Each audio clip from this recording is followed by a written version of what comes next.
So hello. So my name is I'm the first Sylvain Bobo, and yeah, we'll talk about graffiti. Graffiti was created because it's first we were working on Skydive, which is a networking tool. So it's one of the features. It allows you to get the topology of your whole network infrastructure, and to retrieve the topology and to visualize it. And so the data model that we use for Skydive is a graph.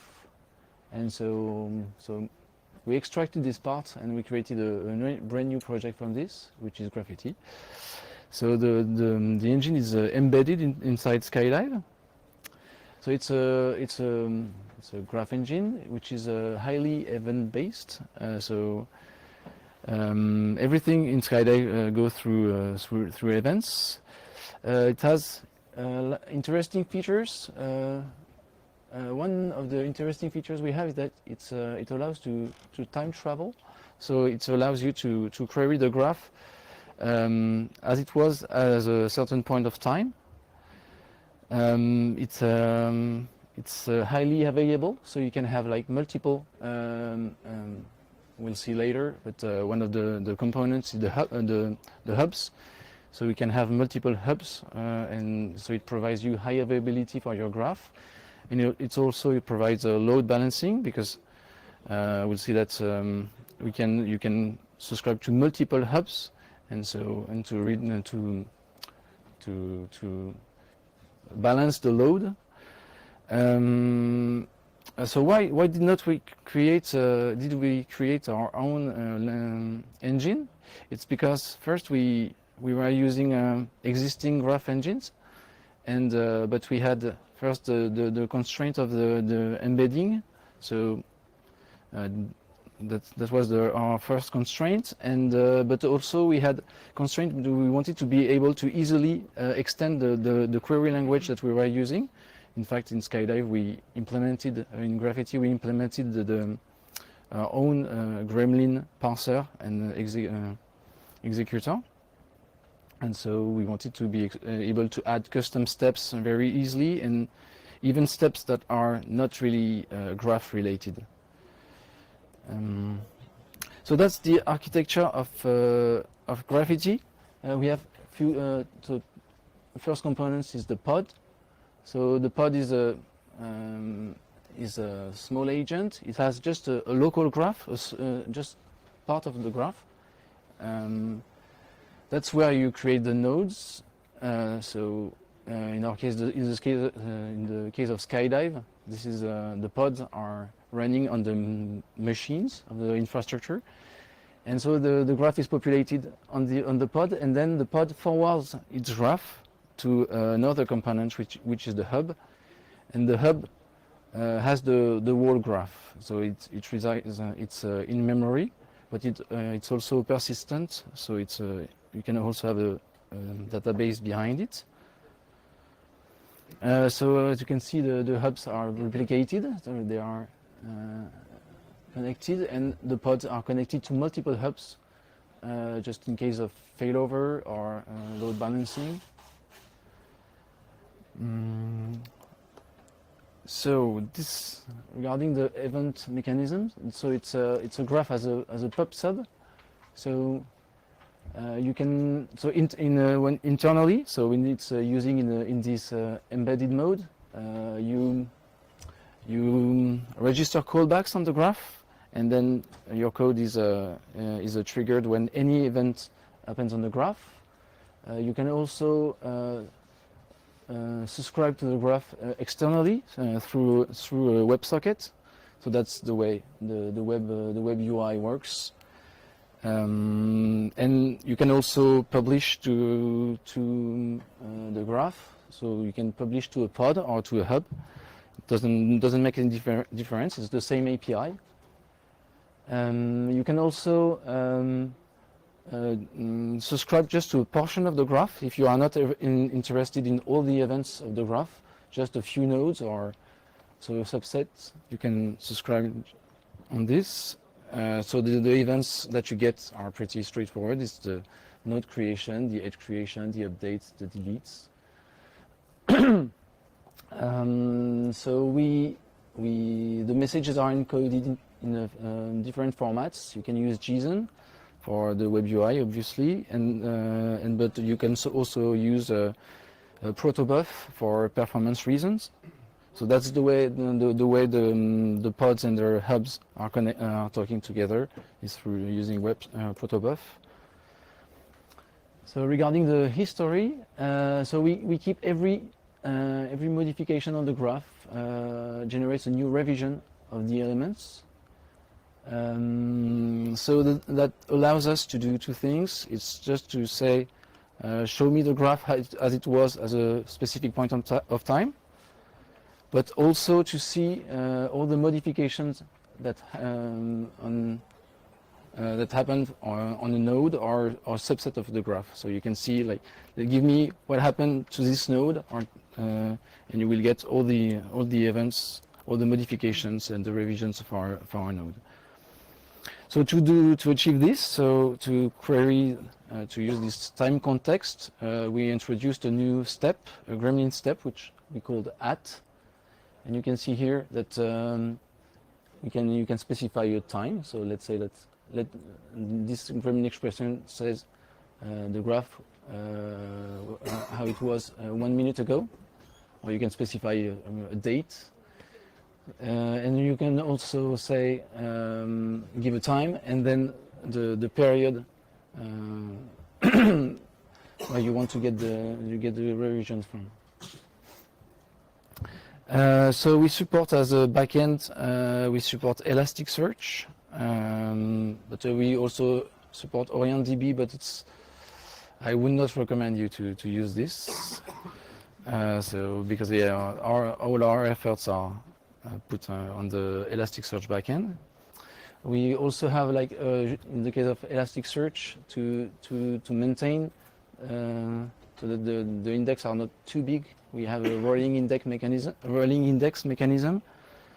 So, and you can set, like, I don't want my index to be more than a specific size or a specific number of nodes. So to achieve high availability, we have a replication mechanisms between the hubs, and for the load balancing, the pods use a round-robin connections to the hubs. We handle the reconnection. So if the network connectivity goes down, then the pods will automatically reconnect and resync their graph with the hubs. And we have, and for the rolling index, this has to be done on a single hub. So we have a master election, and for this we use etcd. So to write Gremlin extensions, they have to be written in Go, because Graffiti is written entirely in Go. And your new step will be automatically available through the REST API. So we did not implement all the Gremlins, the specifications, only the one we were really using. So we have all the basic Gremlin steps, and the one we added specifically for the time selection. But we also added steps for networking purpose. So in the case of Skydive, so the main user of Graffiti, we added the flow steps, so that allows you to you can retrieve the network flows of your infrastructure. You can get some metrics. You can have, like, sockets. So those are, I won't explain this because this is network specific stuff. But the fact is that it provides a graph transformation. So if you use the socket steps, then you have a new graph, and then you can also subscribe to this new graph and get the same feature that you have with the regular graph. And now, sorry? 10 mots. Ça fait. On passe ça.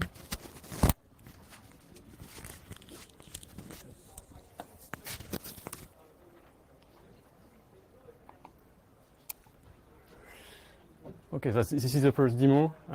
So just pause it. Yes, just to introduce you what it is. Finally, this is a web UI that we are using for Sky, which is the core project for Graffiti, but definitely it can be used with yeah. Thank you. It can be used. It was used by Skydive, sorry, but definitely you can use it with Graffiti. Yeah. So that's what you can get. So you can explore the graph. It's a kind of a tree because of Skydive, but then you have a real graph. We can see we have multiple parents, and you can work through the graph. You will get metadata. Yes, sorry. And the metadata, you can have multiple metadata, and you have a way to render them properly according to your needs. You have a way to do search, to select the column that you want to see. You can describe your metadata and the rendering used for that within a config file. So since this is an embedded project, you embed your Graffiti in your project and you provide metadata, and then the web UI will render it properly. And thanks to the history, for example, for the metrics, here it's for networking purpose, but then thanks to the history, we can get a graph of the data, requesting a period of time, something like this. And then thanks to the web UI, we have a way to tag the links and the nodes, and then it will generate different views. So yeah, that's another view. So it's a Kubernetes infrastructure, so you can get the infrastructure, I mean the physical infrastructure, and then the logical one. And basically we have a kind of layers of graphs. So you can select the types, the link types you want to see. And now we are going to see that we are going to leverage the filtering subscribing mechanism. So yeah, when we click on this, the web UI is going to reconnect to Graffiti, subscribing to another subgraph and getting another view, so meaning just a subgraph. So here that's just the namespaces. And yeah, and you can do a quick search thanks to the web UI, like the kind of index, and then it will open properly the node. And yeah.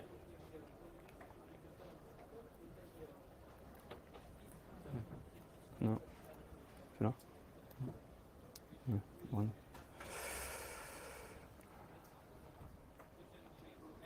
Okay.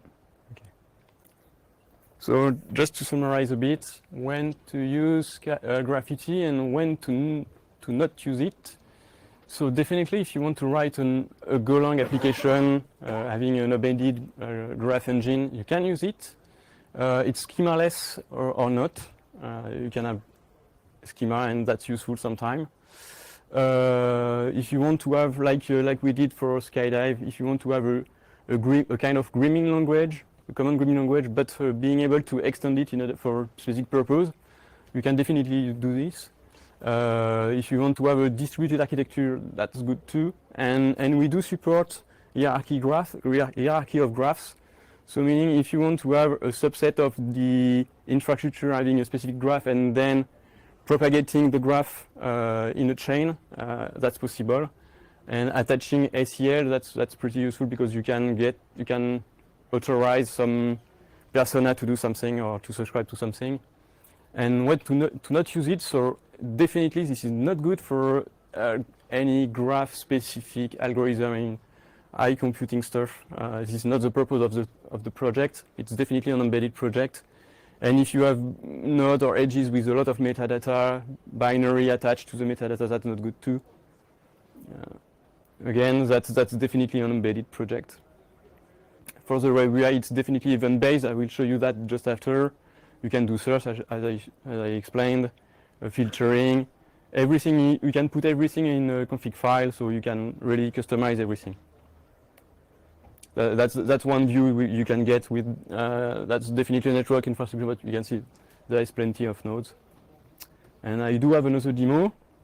So basically, the demo is about doing something which is completely outside of the scope of Skydive, so not networking purpose. That's really a demo. So it will be a Python demo, watching a directory, creating nodes for files or folders, creating edges for any kind of links between the entities. So basically, the code is like this. We are watching thanks to our notifier folder, and we create nodes when we see a file or a folder. And then if we are linking the new file to the root node, and if it's a folder, we do this again. So that's fairly simple. This code is in Python. Okay, thank you. This code is in Python, meaning that you do have with Graffiti a Python binding, so you can. It's not mandatory to interact with Graffiti in Golang. And I'm going to show you that. It's going to be quick.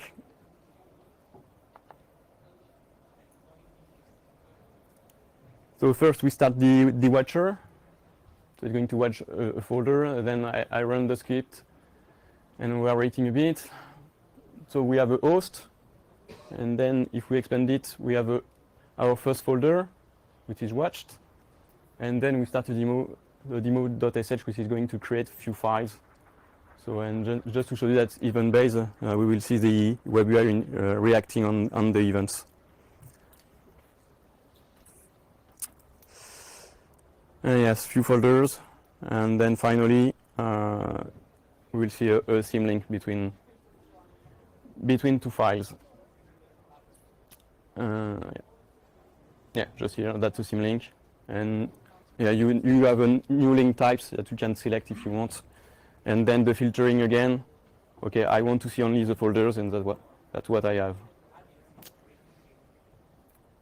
And I think that it's. So if there is any question.